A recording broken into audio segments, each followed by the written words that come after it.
நீங்கள் இப்போ social media எடுத்திங்கன்னா எல்லாமே அதுலேயே இருக்குது. மொபைல் எடுத்திங்கன்னா எல்லாமே அதில் இருக்குது. இப்போ சோஷியல் மீடியாவில் பார்த்தீங்கன்னா நீங்கள் திறந்தீங்கனாலே 18+ கண்டென்ட் தான் வரும்.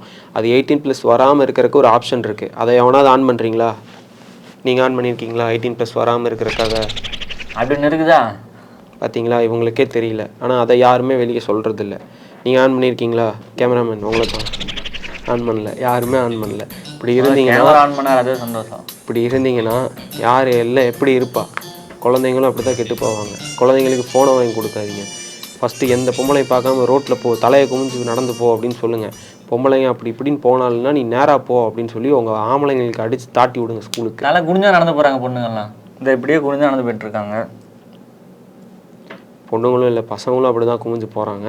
ஸ்கூலுக்கு போகிறீங்கன்னா ஸ்கூலுக்கு மட்டும் போயிட்டு வீட்டுக்கு வாங்க. அதுக்கப்புறம் பார்த்தீங்கன்னா உங்கள் லைஃப் செட்டில் ஆகும். நீங்கள் லவ் பண்ணிட்டு தான் இருப்பேன், இந்த மாதிரி சிலம்சம் பண்ணிட்டு தான் இருப்பேன் அப்படின்னு பொம்பளைங்க சுற்றிட்டு இருந்தீங்கன்னா 12th முடிச்சா அவள் வேற எங்கேயோ போவா, நீ வேற எங்கேயோ போவ. போன இடத்துல அவள் வேற எவனையோ பார்ப்பா, நீ வேற எவனையோ பார்ப்ப.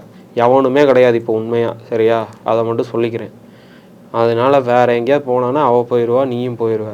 தேவையில்லாம் பிரச்சனையில் வந்து திரும்ப வந்து நிற்பீங்க. அழுதுட்டு கடைசியில் நிற்கிறது நீ தான்.